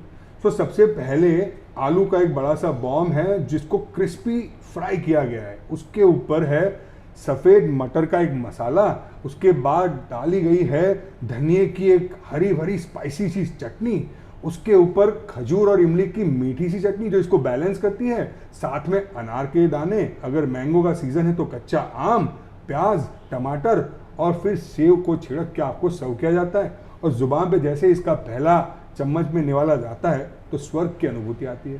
सेव पूरी नहीं, ये आप ही पी पाओगे, मैं अरे नहीं बाप पी रे। पाऊंगा। एक बार आप फिर से सोच लीजिए अगर मुझे पिलाना है तो। अच्छा हाँ देखिए मैं वापस से हाँ, अगर हाँ, आपको प्लीज, लेके प्लीज। चलूं, आलू का बॉम है जिसको क्रिस्पी स्ट्रॉन्ग अच्छा, सेलो बॉम्ब फ्राई है। किया गया है, ओके साथ में सफेद मटर का मसाला है उसके ऊपर ग्रेवी के फॉर्म में। अच्छा अच्छा अच्छा समझ गई, रगड़ा पैटिस। हाँ, अब मैं भी पी पाऊंगा। मैंने बॉम्ब नहीं सुना था, उसको मैंने स्किप कर दिया। चलिए तीसरा जो डिश है ये गुजरात का एक बड़ा ही पारंपरिक नाश्ता है। चने के लोट से बनता है, उसमें साबुत किए हुए आधे कच्चे आधे थोड़े क्रश किए हुए ब्लैक पेपर को डाला जाता है, फिर उसको खींच के लंबा करके क्रिस्पी फ्राई किया जाता है, और साथ में मिर्च तली हुई, ऊपर से नमक। क्या है ये डिश? फाफड़ा। वाह, आप भी पीजिए और मुझे भी पिलाइए।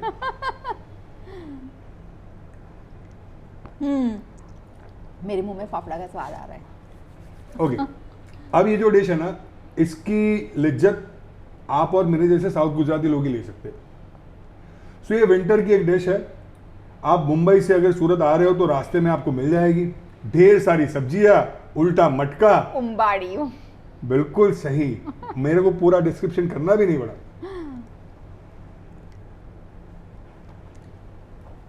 हमारे साउथ गुजरात में विंटर में एक ऊंधियू है, एक ये उम्बाड़ियू है, और उम्बाड़ियू को तो लोगों ने बहुत ज़्यादा पसंद किया है। बिल्कुल। और ये अपने आप में एक हेल्दी डिश भी है ना, बिना तेल वाली। बिना तेल वाली।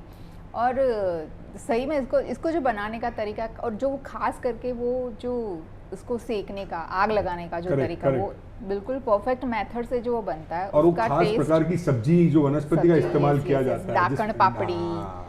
कंद, तो ये मतलब एक ऐसा कॉम्बिनेशन है कि बिल्कुल ही स्वर्ग की अनुभूति होती तो है। ये शायद हमारे लिए प्रिविलेज है यस, कि हम इसी इलाके में आपको रह रहे पता है उम्बाड़ियू, मैंने एक आर्टिकल पढ़ा था, ओके। ठीक है, मैं इसको सही ही मानती हूँ कि उम्बाड़ियू आया कहाँ से। ओके उम्बाड़ियू को कहा जाता था उम्बारियो, ओके ये एक पारसी वर्ड है। ओके अब ये जो रेसिपी है ये आई पारसी से, मतलब पारसी लोग क्या करते थे, जो मीट होता था, मीट को दूसरे वेजिटेबल्स के, जो भी सीजनल उसके वेजिटेबल्स थे, उसके साथ मैरिनेट करके फिर ज़मीन के अंदर गाड़ के उसको घंटों तक पकाते थे, उसको ये उम्बारियू बोलते हैं। Later even we Gujaratis we also accepted that, हमने मीट निकाल दिया, हाँ, वेजिटेरियन वर्जन बना दिया, और ओह। वो कहते हैं ना शब्दों का अपभ्रंश हो जाता है, तो उम्बारियो करते करते उम्बाड़ियू हो गया। लेकिन जो भी है, खाने में मज़ा आता है। बहुत, यस। मेरी आखिरी जो डिश है जिसका मैं आपको डिस्क्रिप्शन दूंगा कि ये एक ऐसी डिश है, ये एक सिंगल लाइन डिस्क्रिप्शन है ये, क्योंकि आखिरी सवाल है तो मुश्किल होना है। ये एक ऐसी डिश है जिसे लोग स्पाइसी डोनट भी कहते हैं। अच्छा, वो हमारा मेंदू वड़ा है। बिल्कुल, तो आप भी मारिए सिप और मैं भी मारता हूँ। तो सवाल तो वापस से शुरू करेंगे, लेकिन आप खाना भी साथ में शुरू कर सकते हैं। Let me serve you food. Green Gujarat. Yes, this is green Gujarat mix. Okay. देखने में ही कितना अच्छा है, एकदम हरा भरा। Thank you. यस देखो, मैंने कुछ भी बनाया नहीं है, तो जो भी अच्छा है वो करी वर्ड्स की वजह से है। Yes, thanks to the chef. बिल्कुल, करी वर्ड्स के शेफ और उनका जो पूरा जो टीम है जिन्होंने ये मेनू डिसाइड किया है, मुझे लगता है कि उन्होंने बड़े ही चाव से, बड़े आराम से हर चीज़ को सोचा है यस यस यस। क्या क्या हमें सूरत के लोगों को खिलाना चाहिए। Thank you. खुशबू बहुत ही अच्छी आ बिल्कुल, रही है, बिल्कुल। खास करके ये जो दाल मखनी है, भट्टी दाल मखनी, भट्टी आपने दाल कहा ना? मखनी, हाँ, यस। सो खुशबू जो आ रही मुझे है। शेफ से जानने को मिला है ना कि ये रेस्टोरेंट जब से खुला है ना, ये दाल मखनी का जो बड़ा सा पतीला है वो एक भट्टी पे रखा हुआ है और हर रोज़ उसमें कोई ना कोई तरीके से इसको और उबाल के उसको एक जो फ्लेवर है वो दिया जाता है। जहाँ तक मुझे पता है ऐसी दाल मखनी बड़े से 5 स्टार रेस्टोरेंट में मिलती है, जहाँ पे आपको उसके लिए शायद 5-6 हज़ार रुपये का एक पोर्शन दिया जाता है। बट सूरत में आपको ये करी वर्स के अलावा कहीं नहीं मिलने वाली, ये बात की मेरी गारंटी और है। आपने जो ये इसे पकाने का तरीका बोला कि इन लोगों ने जिस तरीके से इसको पकाया है, that is actually the perfect method. Okay, घंटों तक इसको उबालना, उसी से उसमें वो जो टेस्ट, वो जो क्रीमीनेस, नेचुरल क्रीमीनेस, इसके अंदर मखनी है तो मक्खन मलाई तो हम डालेंगे, लेकिन उसकी वो जो उड़द की जो साबुत उड़द है उसकी अपनी एक क्रीमीनेस होती है, वो तभी बाहर आती है जब उसे घंटों तक उबाला जाता है। So that is the perfect method. तो अब हम वापस से हमारे सवालों पे चलते हैं। ठीक है। आपने भारत के अलग अलग शहरों का खाना खाया है, आपको क्या लगता है कौन सा शहर भारत में सबसे बेहतरीन खाना सर्व करता है? शहर, वैसे तो मुझे ट्रेडिशनल फूड ही ज़्यादा पसंद होता है, तो हर कहीं पर ट्रेडिशनल फूड में पसंद करती हूँ। मुझे हर रीजन का पसंद है, ऐसा नहीं है कि मुझे सिर्फ अपना ही ट्रेडिशनल पसंद है। मैं हर रीजन के फूड को उतना ही मान सम्मान देती हूँ, लेकिन किस शहर में ज़्यादा, तो मैं कहूँगी तो फिर मुझे सूरत छोड़ना तो मुश्किल होगा, क्योंकि यहाँ का टेस्ट। और पता है आपको, हम गुजराती घूमते बहुत ज़्यादा हैं, बिल्कुल, हर कोने में पहुँच जाते हैं, जहाँ कोई नहीं पहुँचता वहाँ गुजराती पहुँचता ही है।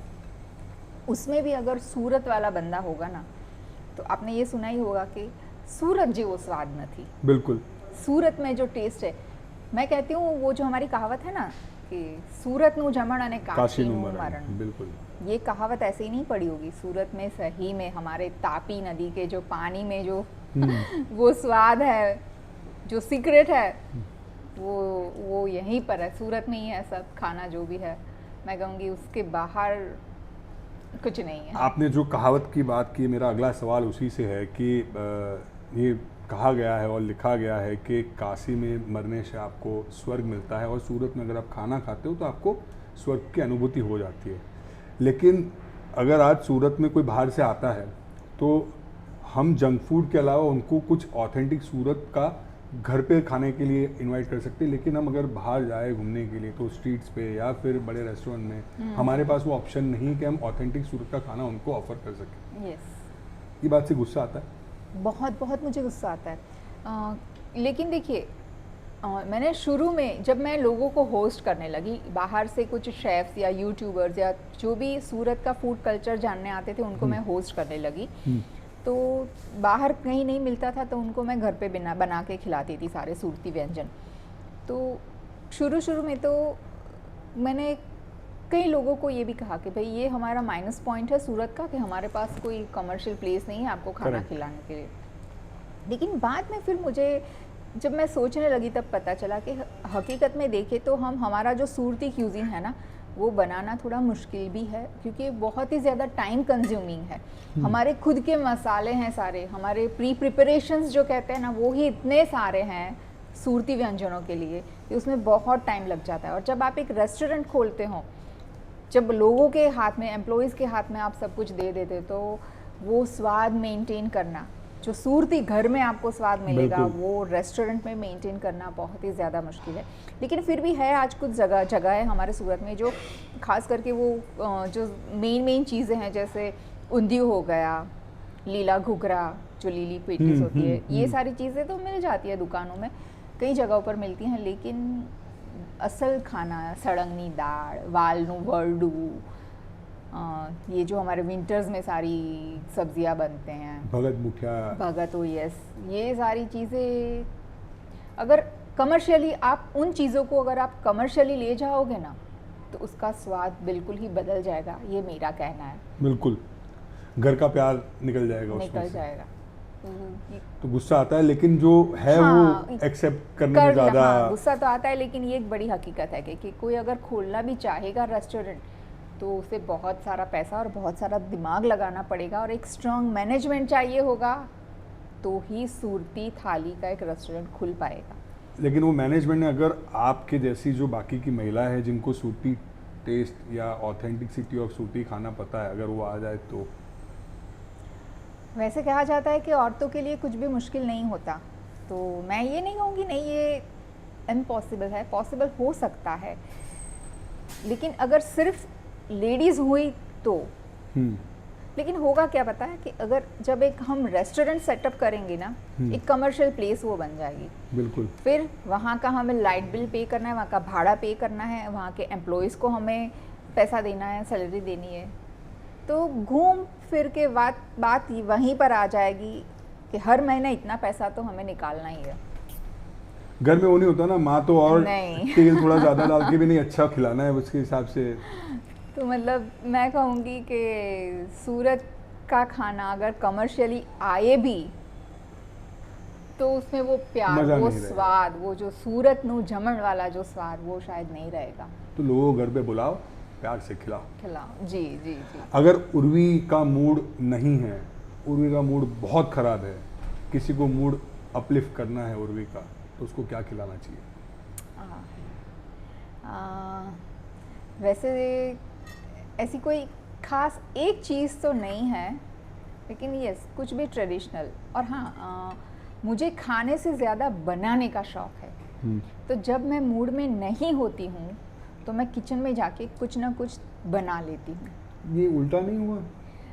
हाँ, बिकॉज मेरा ऐसा मानना है कि अगर आप खाना अच्छे मूड में नहीं बनाते हो, तो फिर उसकी भुगताई जो खाने वाला है वो करता है। हाँ, वो देखिए एक हकीकत है ये, हमारे बड़े बुजुर्गों ने भी ये कहा है कि जब मूड नहीं होता, सोच हमारी अच्छी नहीं होती, तो खाना नहीं बनाना चाहिए। लेकिन पता नहीं क्यों मेरा ऐसा है कि मैं जब मूड में नहीं रहती, और ऐसा है कि नहीं, मुझे अपना मूड ठीक करना ही पड़ेगा, तो मेरे लिए ये स्ट्रेस बस्टर ये है कि मैं किचन में जाके कुछ बना लेती हूँ। तो ये आपके पति को पता है? अगर नहीं पता है तो ये पॉडकास्ट में आप सुन लो भाई, कि जब भी इनका मूड खराब हो, उनको खाने के लिए, बनाने के लिए बोल दो, तो आप बच जाओगे। सो मेरा अगला सवाल है कि जैसे आपने बोला कि आप खाना अच्छा बनाते हो, ऐसा कौन सा इंग्रेडिएंट या ऐसा कौन सा किचन का इक्विपमेंट है जो आपको लगता है खाने बनाने के लिए मुझे बहुत ज़्यादा इंस्पायर करता है? ऐसा इक्विपमेंट जो मुझे इंस्पायर करता है, या वो इंग्रेडिएंट भी हो सकता है या इक्विपमेंट भी हो सकता है? इक्विपमेंट तो नहीं है कोई, क्योंकि अब इक्विपमेंट में आप मतलब कढ़ाई भी बोल सकते हो, तवा भी है आपके पास। नहीं, वैसे वो तो कुछ भी हो सकता है, no specific any vessel, but ingredients, वैसे इंग्रेडिएंट्स भी बहुत सारे ऐसे हैं, तो कोई एक स्पेसिफिक नहीं। लेकिन चलो मैं आपके लिए और आसान करता हूँ। ऐसा कौन सा इंग्रेडिएंट है किचन का जो आपको लगता है बहुत अंडररेटेड है, ऐसा इसको तो कोई भाव ही नहीं देता है, लेकिन ये बहुत इंपॉर्टेंट है? हाँ, वो है मेरी बाजरे की रोटी। ओके, बाजरानो रोटलो। होता क्या है कि जो आज की जनरेशन है वो गेहूं की रोटियां खाना ज़्यादा पसंद करते हैं, लेकिन as a Saurashtrian talking about my self, हमारे ब्लड में बाजरा है। बिल्कुल। कई लोग ये कहते हैं कि bajra should be consumed only in winters, सिर्फ गर्म होता है इसलिए, क्यों वो गर्म होता है उसकी तासीर। लेकिन मैं कहूँगी हमारे यहाँ तो जितनी भी गर्मी हो हमेशा बाजरा ही खाया गया है, क्योंकि वो मेरे ब्लड स्ट्रीम में है। जैसे ही आप बात हम करें कि साउथ इंडिया की, साउथ इंडिया में इमली हर चीज़ में डलते हैं। हमारे गुजरातियों में क्या होता है, जो हमारी लेडीज़ होती है ओल्ड एज, उनको अगर बोलोगे कि आप कि इसमें दाल में या सब्जी में इमली है, तो वो बोलेंगे मैं नहीं खाऊंगी, मेरे घुटनों में दर्द में, जॉइंट्स में पेन। जबकि उनके कल्चर में तो क्या है कि उसमें वो तो हर चीज़ में इमली डालते हैं, so because that is in their blood stream. वैसे ही मेरे ब्लड स्ट्रीम में बाजरा पहले से ही है, हम पहले से ही खाते हैं हर सीज़न में। तो यस, बाजरे की रोटी मुझे बनाना भी बहुत अच्छा लगता है, and yes that is the food के लोगों को पसंद नहीं है इतना, लेकिन उसे लाना ज़रूरी है। वैसे आपने बताया कि आप बाहर खाने जाने के लिए बहुत कम प्रेफरेंस रखती है, लेकिन जब भी हम बाहर खाना खाने जाए या घर में भी अगर हम पार्टी करते हैं तो दो प्रकार के गेस्ट हो सकते हैं, दो प्रकार की चॉइसेस हो सकती है। पहला कि आप दोस्तों के साथ, दूसरा आप परिवार के साथ। चॉइस कि जो सालों से खाते आ रहे हैं कि हम एक रेस्टोरेंट में गए, यहाँ की दाल बड़ी मस्त है, हमने सालों से टेस्ट की है, हम आज भी वही मंगवाएंगे।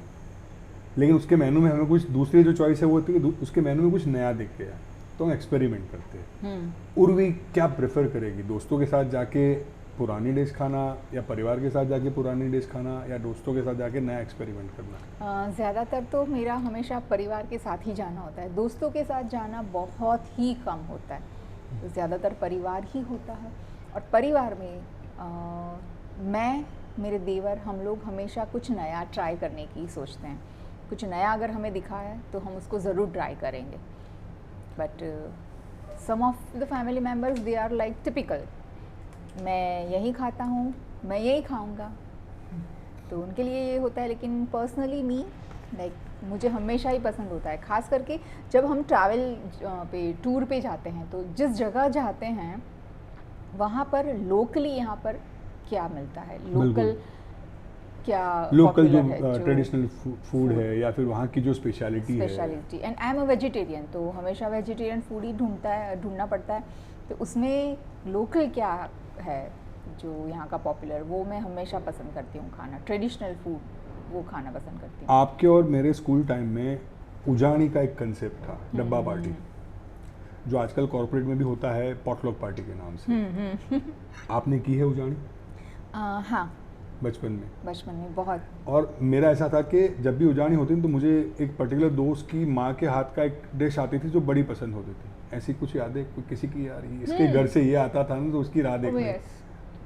कॉलेज में मेरे साथ 2-3 लड़कियाँ थी, वो बारडोली से अप डाउन करती थी रोज़। ओके। एंड रोज़ सुबह 4 बजे उठ के वो लोग तैयार होके निकलते थे, तब जाके कॉलेज के टाइम पे 11 बजे यहाँ पे पहुँचते थे सूरत। एक लड़की थी अनुराधा, उसके टिफ़िन बॉक्स में उसकी माँ, वो हमेशा ज़्यादातर टिफ़िन बॉक्स में होता था रोटियाँ और भिंडी की सब्ज़ी। भिंडी को गोल गोल काट के उसकी, और सब्ज़ी इतनी ज़्यादा अच्छी होती थी, एकदम सूखी सूखी। वो भिंडी में क्या होता है, थोड़ा चिकनापन होता है। बिल्कुल। तो ऐसी सब्ज़ी मैं आज भी नहीं बना सकती, मैंने बहुत कोशिश की। आज वो मेरी फ्रेंड है, वो अब्रॉड है कहीं पे ससुराल में, तो मैं हमेशा उसको मैसेज करती हूँ, वो तेरी माँ कैसे बनाती थी तो मुझे बता। तो वो कहती है उसको ऐसे ऐसे कर। मैंने कई बार ट्राई किया, मुझसे कभी नहीं बनी। और आज भी उस भिंडी की सब्ज़ी को मैं याद करती हूँ तो स्टोरी रखती हूँ, तो उसको टैग करती हूँ, देख मैंने बनाई है, लेकिन हंसा आंटी जैसी नहीं बनी है मुझसे। हंसा आंटी की रेसिपी अब सबको चाहिए होगी तो आपको देनी पड़ेगी अपने इंस्टाग्राम वाले आईडी से। सो मेरा अगला सवाल इस चीज़ पे है कि आपने अगर एक दिन मान लो आप सुबह में उठे और भगवान जी प्रसन्न हो गए उर्वी पे कि तुम जो मांगो मैं तुम्हें अभी देता हूँ, लेकिन तुम्हें पूरा जीवन एक ही डिश खानी है, तो उर्वी कौन सी डिश खाएगी? अच्छा, that would be obviously something traditional. नहीं, मुझे इसमें तो एक डिश का नाम चाहिए। एक डिश तो वो होगी कुछ ऐसा, जैसे कि ये हमारा ग्रीन गुजरात है, बिल्कुल, जिसमें सारी सब्जियां आ गई, ठीक है, बिल्कुल, और हरा भरा, आँखों को पसंद आए, पेट भी भर जाए, और जैसे मैंने कहा सारी सब्जियां आ गई तो न्यूट्रिशन मेंटेन कोई हो गया। मेंटेन, हाँ न्यूट्रिशन मेंटेन हो गया, मतलब कोई बिल्कुल। पर्टिकुलर एक सब्जी नहीं, सब कुछ आ गया। तो यस। आपने अब तक का बेस्ट ट्रेडिशनल फूड कहाँ खाया है? सौराष्ट्र का भी हो सकता है, बहुत सारी सौराष्ट्र में जगह है जहाँ बाहर भी commercially not at home. Commercially हम लोग जब गांव जाते हैं तब भावनगर के पास तड़ाजा टाउन है। तड़ाजा टाउन में है एक सतनाम ढाबा करके। Okay. It is also called Poona भाईनू ढाबू। वहाँ पर चूल्हे लगे हुए हैं और बड़े बड़े लकड़ी के जो लॉग्स होते हैं वो डाल के वुड फायर से वहाँ पर खाना बनता है। खाना बहुत ही अच्छा, काठियावाड़ी खाना ही मिलता है। बाजरे की रोटी होती है, गेहूं की रोटियां भी होती है अगर किसी को बाजरा नहीं खाना है तो, और सारी वो काठियावाड़ी सब्जियां होती है जिसमें भरेला रिंगण, सेव टमाटर, फिर ढोकड़ीनू शाक कभी कभी होता है। उनके पास बहुत सारी चॉइसेस नहीं होती, मेनू जैसा कुछ नहीं होता। बाजरे की रोटी और गेहूं की रोटियां ये दोनों है, हर रोज का मेनू अलग हाँ, सब्जी का। हाँ, और रोज़ आपको पूछना पड़ेगा कि आज आपके पास कौन कौन सी सब्जी है। तो अभी लास्ट में गई थी तो उनके पास भरेला कारेला, सीज़न के हिसाब से ही वो सब्ज़ी बनाते हैं, चेंज होगा। हाँ। तो वो मुझे बहुत पसंद है। चूल्हे पे पकता है तो ऑब्वियसली उसका टेस्ट ही, और जगह भी अच्छी है। इतनी बड़ी अच्छी रेस्टोरेंट नहीं है, एक छोटा सा ढाबा ही है, लेकिन वहाँ का खाना। तो अगर उर्वी को मौका दिया जाए कि सतनाम के ढाबे पे, या जो आपने एक भाई का नाम बोला उनके ढाबे पे जाके भरेला करेला वापस खाना है, लेकिन आपको चूज़ करना है एक ऐसे इंसान को जो हिस्ट्री में है और अभी ज़िंदा नहीं है, तो कौन होगा? अच्छा, किसके साथ वो खाना एंजॉय करना चाहोगे आप? मैं थोड़ा सोचना चाहूँगी इस बारे में। हो सकता है ऐसा कोई फूड एक्सपर्ट हो,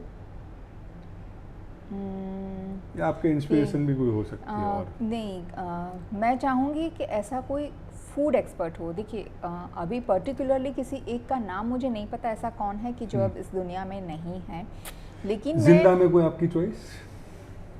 हाँ, जिंदा में मैं किसी एक का, मैंने कहा पर्टिकुलर नाम नहीं लेना चाहूँगी, लेकिन वो मेरा ट्रेडिशनल फूड है ना, तो मैं अब्रॉड से किसी एक ऐसे शेफ़ को मैं ज़रूर बुलाना चाहूँगी कि भाई आओ देखो हमारा टेस्ट करो, ये क्या मिठास है इसमें, आप टेस्ट करो। बस मैं वो उसको तो जो उनका इम्प्रेशन जो जंक फूड तक रुक रहा है वो थोड़ा आगे बढ़ेगा, ट्रेडिशनल खाने पे पहुँचेगा।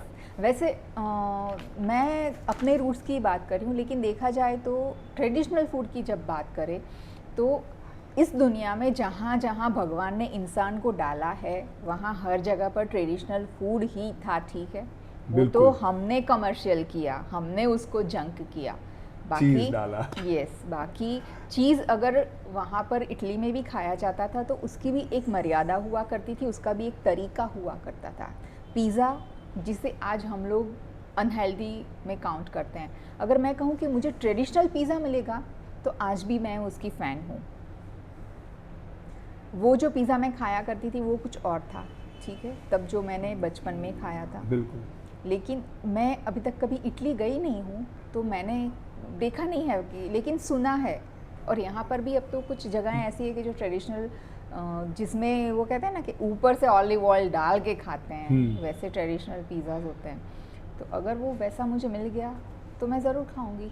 एंड दूसरा है कि एक सावरडो पिज़्ज़ा, मतलब वो अपने आप में ही एक हेल्दी पिज़्ज़ा होता है। एक प्रोसेस उसका पूरा ही अलग होता है बनाने का, जिसको मैंने भी ट्राई किया हुआ है। सावरडो स्टार्टर मैंने भी घर पे बनाया हुआ है। तो that is total healthy form of pizza, जिसका ईस्ट हमें खुद बनाना होता है। उसकी प्रोसेस बहुत ही ज़्यादा हार्ड होती है, हर किसी से नहीं होता। मुझसे उसका पिज़्ज़ा बनता नहीं है घर पे ठीक से, लेकिन उसको स्टार्टर को मैं अपनी इंडियन रेसिपीज़ में बड़े अच्छे से यूज़ कर लेती हूँ। तो इस ट्रेडिशनल, अगर पिज़्ज़ा भी ट्रेडिशनल मिलेगा तो बहुत अच्छा होगा। तो मतलब हर कहीं पे भी जाओ आप, ट्रेडिशनल डिशेज़ सब जगह की अच्छी होती है, सिर्फ हमारी नहीं। बिल्कुल बिल्कुल। सो हर जगह का एक अपना रूट है, उसको वैल्यू करना चाहिए। उर्वी को अगर मौका दिया जाए कि खाने की डिश को हॉलीडे के हिसाब से डिक्लेयर किया जाए, उसको एक दिन डेडिकेट करके, अच्छा, तो वो डिश कौन सी होगी? हैप्पी। उस दिन मतलब वो दिन उस डिश को पूरे दिन सेलिब्रेट किया जाए, अलग अलग फॉर्म से लोग खाए उसको, उसको छुट्टी हो घोषित की जाए। तो फिर उसको मैं कहूँगी कि something that is healthy and something that is a kind of one pot meal, और एक ऐसा, मतलब उसका नाम मुझे नहीं पता, लेकिन ऐसे कोई एक वो इनोवेटिव घूटो डिश कैन होगी। बी, सौराष्ट्र में घूटो। Yes, it can be a ghuto, also it can be something like dal dhokli, जिसमें दाल भी है, थोड़ी सब्जियां भी पड़ जाए, गेहूं भी आ गया, गेहूं भी आ गया, एंड समथिंग लाइक दैट। और मेरे यहाँ तो कुछ वेजिटेबल्स शायद मुझे मिल जाएंगे, लेकिन हो सकता है कोने दूसरे दुनिया के कोने में कुछ ना मिले, तो मतलब कुछ वेजिटेबल्स ऐसे सिलेक्ट करने होंगे जो हर जगह मिल जाए। तो yes, it would be something like that. So अब पॉडकास्ट के हम आखिरी दौर में हैं, जहाँ पे हम दो गेम खेलेंगे, लेकिन उससे पहले मेरा एक आखिरी और सीरियस सवाल है कि अब जब आप full fledged as a food influencer काम कर रहे हो, साथ में आपके घर परिवार की जिम्मेदारी है, आपका बेटा है, और मैंने जहाँ तक नोट किया है, जब भी कोई आप ऐसे पब्लिक इवेंट में या जहाँ पे आपको जाना है, आप साड़ी कैरी करते हो, साड़ी को बड़े ही ग्रेस से पहनते हो। तो एक तो ये घर परिवार की जिम्मेदारी और एज अ फूड इन्फ्लुएंसर दोनों को बैलेंस करना कितना मुश्किल है, और साड़ी अगर आप पहन के जाते हो तो पहली बार जब आप गए हो तो क्या किसी ने आपको क्रिटिसाइज़ किया, कुछ ऐसे एक्सपीरियंस रहे कि यार ये साड़ी में कैसे आज के, बिल्कुल आज आपके आप मैंने देखा है बहुत बार कि आप साड़ी में और आपके आसपास वही 20 साल वाले बच्चे जो कैमरा लेके घूम रहे हैं। जी। लाइफ को बैलेंस करना मुश्किल तो है एज एन इन्फ्लुएंसर, और घर की जिम्मेदारियां हैं वो, तो मैं प्रायोरिटी हमेशा घर को देती हूँ, और घर में सास ससुर और सबकी मर्ज़ी है तभी मैं वो काम करती हूँ।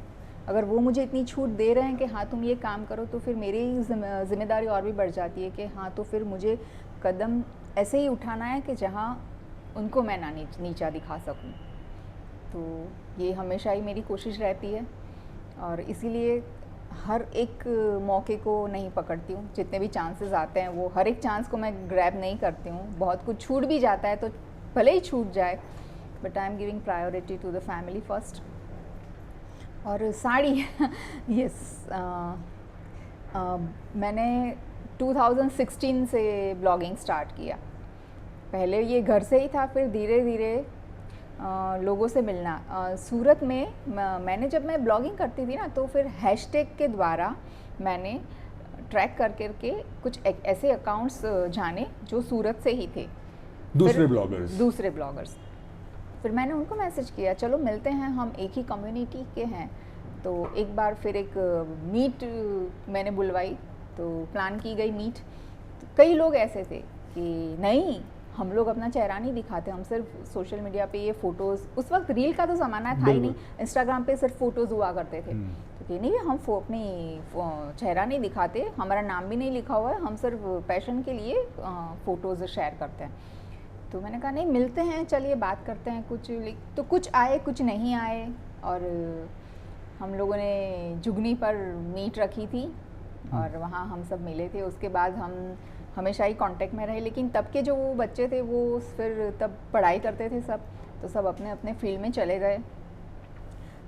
उस वक्त मैं ज़्यादातर साड़ियाँ नहीं पहना करती थी क्योंकि मिलना बहुत कम होता था। फिर धीरे धीरे हुआ ये कि ये एक प्रोफेशनल लेवल पे आ गया कि अब हर बार आप बाहर जा रहे हो, कुछ ना कुछ अटेंड कर रहे हो, कोई इवेंट है, और एक फेस अपना दिखा रहे हो, लोगों के सामने आ रहे हो, तब इतना ज़्यादा आना नहीं होता था। तो फिर जैसे ही फिर मैं लोगों के सामने आने लगी, तब मैंने अपना गेटअप चेंज कर दिया। मैंने कंपलसरी साड़ी पहनना शुरू कर दिया। सब घर में भी कम्प्लीटली हर रोज साड़ी ही पहनते हो? नहीं, ऐसा नहीं है, घर में कंपलसरी भी नहीं है और इतनी ज़्यादा पहनती नहीं हूँ। साड़ी मुझे बचपन से बहुत शौक़ है, माँ को हमेशा देखा है साड़ी पहने हुए, मुझे बहुत अच्छा लगता है, और साड़ी पर्सनली मेरी फेवरेट है। नहीं, आप साड़ी में अच्छे भी बहुत दिखते हो, और मुझे लगता है साड़ी में आप जितने अच्छे लगते हो उससे ज़्यादा आपकी साड़ी आप पहनते हो इसलिए साड़ी अच्छी लगती है। ओह गॉड, मे बी, क्या पता। तो साड़ी पहन के जाना जब मैंने शुरू किया, तो जैसे आपने कहा कि हाँ કભી કભી ક્રિટિસાઇઝ આ શું સાડી પહેરીને આવી ગઈ, કોઈના લગ્નમાં જવાની છે, ये भी हुआ करता था। और फिर तो लोगों ने, और हाँ फिर क्या मैंने किया कि साड़ी को मैं जब पहनती थी, अब होता क्या था कि हमेशा ही बाहर निकलना होता था, तो हमेशा एक ही साड़ी रिपीट हो मुझे अच्छा नहीं लगता था, तो मैं अपनी साड़ी भी पहनती थी, फिर मेरी माँ की भी लेकर आती थी, फिर मेरी सासू माँ की साड़ियाँ भी पहनती थी। अब सासू माँ की साड़ी मैं पहनूँ तो उसका ब्लाउज तो मुझे फिट आएगा नहीं, बिल्कुल। तो मैंने शुरू किया T shirts and tops, and अब तो क्रॉप टॉप्स भी मिलते हैं, तो इनके साथ साड़ी पहनना शुरू किया। Yes, fusion. लोगों को ये बड़ा पसंद आया, तो कई लोगों ने मेरी सराहना भी की। और लेकिन आज भी कुछ लोग ऐसे हैं, सब देसी है बोलते हैं मुझे, एंड वी आर प्राउडली देसी। हाँ, मैं कहूँगी I am really proud of what ever I am wearing. सही है। अरे किसी की हिम्मत है क्या इस ट्रेडिशनल ड्रेस को मना तो करके देखे। बिल्कुल। और साड़ी में हमेशा ही औरत जितनी सुंदर लगती है उतनी एक इंडियन वुमन वो दूसरी किसी भी आउटफिट में नहीं लग सकती। आज उनके पास कबोर्ड में कितनी साड़ियाँ हैं? होंगी वैसे तो काफ़ी साड़ियाँ हैं, लेकिन जैसा मैंने नंबर 30-40 होंगी बस, इससे ज़्यादा मैं इतना ज़्यादा नहीं रखती। हाँ, एक ये है कि समय के साथ मैंने लाइफस्टाइल में भी बहुत बदलाव किया है। एक हाईफाई लाइफ से एकदम ही normal, more of sustainable life की तरफ मैं आ गई हूँ। तो ऑलवेज अडोर दैट थिंग, उसको पूजनीय है वो चीज़, इस तरह से उसको देखो। और एक वो जब कपड़े की बात आती थी तब मेरे फादर हमेशा कहते थे कि मैं जब छोटी थी कि नथी गमतु आ हूँ नथी पहरवानी। हर बच्चा कहता है, हर बच्चा जैसे कहता है। तो पापा कहते थे कि आपको पता है कि ये कैसे बनता है, ये कपास से बनता है, कपास की खेती होती है। एक खेडूत होता है जो मतलब जो किसान होता है, वो धूप में, बारिश में, ठंड में वो कितनी मेहनत करता है खेत में, तब जाके वो फसल उगती है उसमें से, तब जाके इतना सा रू निकलता है। उसका भी एक प्रोसेस होता है, मतलब वो इतना सारा पापा समझाते थे कि बेटा इतना सारा प्रोसेस होता है, वो कितना कॉटन होता है, वो जिसको जमा किया होगा, फिर उसकी कितनी प्रोसेस होगी, कितने लोगों की मेहनत होगी, तब जाके आपके बदन पे ये कपड़ा आया है। और आप बस नहीं पसंद इस तरह से आप कैसे निकाल सकते हो? वहीं से रूट्स आपके स्ट्रांग हो गए। Yes yes. सो नाउ बहुत हो गया हमारा सीरियस बात, नहीं तो ये लोग बोलेंगे यार तुम बहुत सीरियस बात करवा रहे हो। तो अब मैं आपसे एक गेम और खेलूंगा, लेकिन आपको थोड़ा क्विक होना पड़ेगा। It's like rapid fire. मैंने आपको एक शब्द बोला, आपके दिमाग में जो पहला थॉट है बोल दो, उस शब्द को लेकर। Okay okay. Friends, they are like life line, होने ज़रूरी है। सरगवो, ड्रमस्टिक। फेवरेट। साड़ी तो ये जिंदगी है, दैट इज लाइफ। घर प्रायोरिटी। ऊंधियू वाओ, वो healthy dish, healthy. Khaman every morning. घारी फेवरेट स्वीट। सूरतीज और जिनके साथ पली बड़ी हूँ, सो सूरतीज आर इन हार्ट। मैं एक सूरती ब्लड नहीं हूँ, लेकिन Surtis, I love Surtis. Raspuri, that is also one of a very favourite meal. Now you have to choose one, ये या वो। अच्छा। थेपला या खाखरा? Family party, friends party? Family party. बाजरे की रोटी, जवार की रोटी? बाजरे की। दाबेली या वड़ा पाव? वड़ा पाव। सेव टमाटर या रिंगन ओड़ो? रिंगन ओड़ो। ग्रीन ऑनियन और green garlic? Green garlic. Sunflower oil, groundnut oil? Groundnut oil. दाल ढोकली, वघारेलो रोटलो? वेडमी के पछी मालपुआ? वेडमी। सो लास्ट चीज़ मैं आपसे ये पूछूंगा कि बहुत सारे लोग ऐसा कहते हैं कि हम खाने के लिए जीते हैं, बहुत सारे लोग ऐसा कहते हैं कि मैं जीने के लिए खाता हूँ। उर्मी क्या मानती है और क्यों? फूड एक ऐसी चीज़ है, what we eat we are. जैसा हम खाना खाएंगे वैसे हम बन सकते हैं। Also food as a medicine भी कहा गया है। खाना जो है वो एक प्रकार की थेरेपी है। भगवान ने तो इसी तरह से हमें खाना दिया था, वो तो हम हैं जिसने यहाँ स्वाद लगाने के लिए इसको बदल दिया। बिल्कुल। सो मैं ये नहीं कहूँगी कि खाने के लिए जीती हूँ या जीने के लिए खाती हूँ। But this is something very much adorable. ऊपर वाले की मेहरबानी है कि हमारी थाली में आ रहा है, और शायद इसी से हमारा पर्सनालिटी बनता है। हाँ, इसी से हमारी पर्सनालिटी भी बनती है। And just as I say कि no specific word for this is an emotion. And कोई एक स्पेसिफिक ऐसा वर्ड नहीं है कि मैं इसके लिए कहूँगी, लेकिन यस। बट नहीं, वो ऑडियंस आप ग्रैब कर लेगी। तो यहीं पे मेरे सवाल ख़त्म होते हैं कि आपको होपफुली मज़ा आया होगा हमारे साथ ये पॉडकास्ट शूट करने में। अगर आपको मज़ा आया है तो हमारी ऑडियंस को बोल दीजिए कि हमारा जो चैनल है खाना इंडिया का ऑफिशियल, उसको सब्सक्राइब करें और ऐसे और वीडियोस के लिए हमें देखते रहे। यस यस, विशाल भाई and even Bela ji, yes, मैं इनके वीडियोस देखती रहती हूँ, मुझे बहुत पसंद आते हैं। वो घूम घूम के हर कोने से जो नया खाना लेकर आते हैं, वीडियोस देखने में बड़ा मज़ा आता है। तो प्लीज़ इनकी चैनल को आप सब्सक्राइब करें, इंस्टाग्राम पे भी इनको फॉलो करें, और मज़ेदार ऐसे वीडियोस देखने के लिए प्लीज़ इनको फॉलो करें। और हाँ, ये जो इनकी पॉडकास्ट की जो सीरीज़ है, इसमें आपको सही में बहुत मज़ा आने वाला है, क्योंकि जहाँ तक मैं इन दोनों को जानती हूँ तो ये लोग ऐसे लोगों को आपके सामने लाएंगे कि जिनको सुनना, जिनको जानना आपको वाकई में बड़ा अच्छा लगेगा। So stay connected. आपको इनका कंटेंट देखना है तो इनके इंस्टाग्राम का जो बायो है ना, वो लिंक यहाँ पे आपको दिखेगा नीचे, और साथ ही में उनका लिंक डिस्क्रिप्शन में भी हमने डाल दिया है। और हमारे जो ऑडियंस है जिनको ये पॉडकास्ट पसंद आया है तो अपने दोस्तों के साथ शेयर करो। सूरत में रहने वाले हो तो आपको शेयर करना बनता है, नहीं तो आप सूरती कहने लायक नहीं हो। तो खाना इंडिया का के ये गरम गपशप पॉडकास्ट में ऐसे और भी गेस्ट, जैसे उर्वी बेन ने बोला, आगे आने वाले हैं। तो इसको फटाफट से सब्सक्राइब और फॉलो कर दीजिए और हमारे साथ बने रहिए। राधे राधे।